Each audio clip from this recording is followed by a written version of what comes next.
In your book, I thought it was interesting that you mentioned President Obama's State of the Union address. Do you think he's using the integral method? Not at all.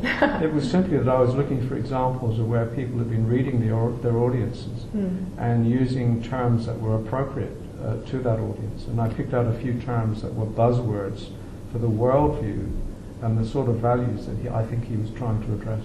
Right. So you argue that science and technology by themselves are inadequate and that we need to embrace these different truths from different cultures and different people. So how do we engage with cultural and spiritual worldviews, particularly in the U.S., that reject the science behind climate change, for example? I think the point here is where do you get your information? I'm afraid that many of the climate deniers are really drawing on very third-rate sources. One of the things I do as a futurist foresight practitioner is to always try and go for the highest quality sources. And if you do that consistently, then you might find a whole variety of information, but it will point in a particular direction, and you feel that this sort of triangulation from high quality sources gets you at least some part of the truth. Whereas if you go to really poor sources, like out of popular tabloid press or religious tracts that are written somewhere obscure, you are never going to come up with anything that is particularly helpful. It'll be diversionary all the way through. So I think the issue is, where is the quality? If you go for quality across the board, whatever field you're dealing with, and look for the best material, then you can't go too far wrong. One of your main points in the book is the widespread damage caused by advertising and consumerism. How do we address such a huge problem, short of passing laws restricting advertising? That's a tough question, because it's really about community awareness and community understanding. I think if we just stop and pay attention to what advertising is doing, which is selling us a diminished view of what people are. It's trying to construct us as consumers of stuff, not as makers of meaning, autonomous beings with a whole range of qualities. They're just targeting a particular part of our self or selves and really pushing the idea that our identity should be tied up with what we have. Well, we know that's not true to start with. Erich Fromm wrote a wonderful book years ago called To Have or To Be, which pointed out the contrast. And Fritz Schumacher, bless him, wrote also that at the human level there's no upper limit. That's actually true. If you look into that, there's a spiritual spectrum of truths standing behind a simple statement like that. Now, this is anathema to the advertisers. They just want us to buy stuff, get dissatisfied with it, buy more stuff. And yet that actually runs against our own best interests. Because we know we have to share a planet with a lot more people. We know we have to use resources wisely. And so I think the more we can draw attention to what is actually going on within advertising, instead of being blitzed by the glamour and the gloss of it, the more we can see that it's a pretty tacky game. And the sooner it's over, the better. So I think the laws come eventually out of community awareness and understanding. We can't legislate without a broader understanding. We're at a point in history where climate change and peak oil are becoming these massive problems. And at the same time, these densely populated countries like China and India are trying to grow and raise their standard of living and bring themselves out of poverty. Should we be trying to convince these countries to change direction?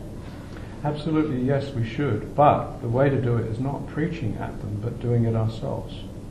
So we should be leading by example, rather than being bad examples, like pushing consumerism, using oil irresponsibly, wrecking our environment. We actually need to be showing by example how to move into this transitional period after growth stopped making sense, into a steady state economy, and working out in detail the details of steady state economics. You say at one point that overshoot and collapse is not an inevitable end. I mean, you have a positive spin on how this all goes. What would a global descent scenario look like? And would, say, urban living be possible in this scenario, or international travel for that matter? Well, there are several issues in there. It's very difficult to typify a descent scenario because we're not there. But one way to get to it would be to imagine the transition towns movement writ large across the world, with all the international cooperation that would entail, rethinking things on a local basis, local resilience, local capacity, and so forth.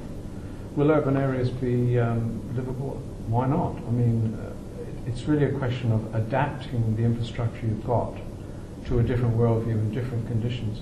The thing is that the infrastructure we have is the result of a particular worldview. It's the emergent result of a way of thinking and a way of operating and the values that go with that. So urban areas are perfectly habitable given the right worldview, given the appropriate values. As for long-distance international travel, I think we are going to have some problems there.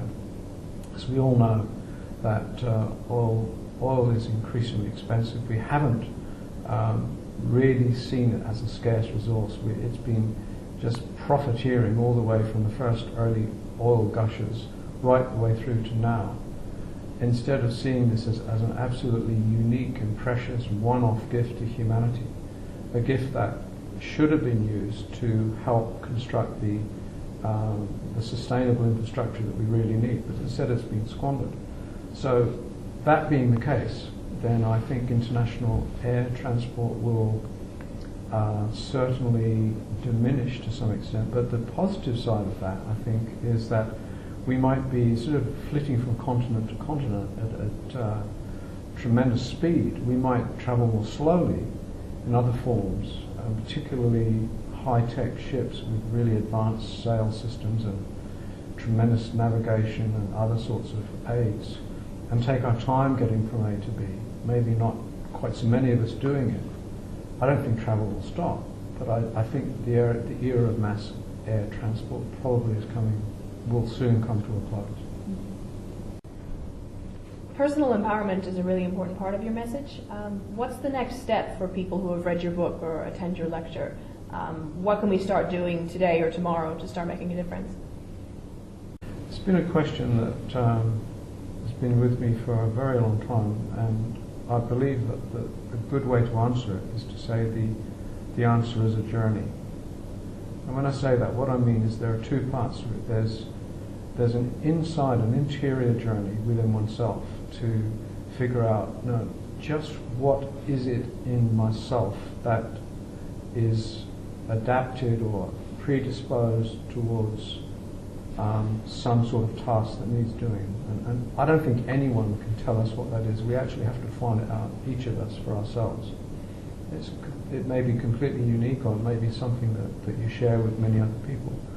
The external part of that, the other part of the journey is who is out there that already knows about this, who's already made some running in this particular area that I feel drawn to.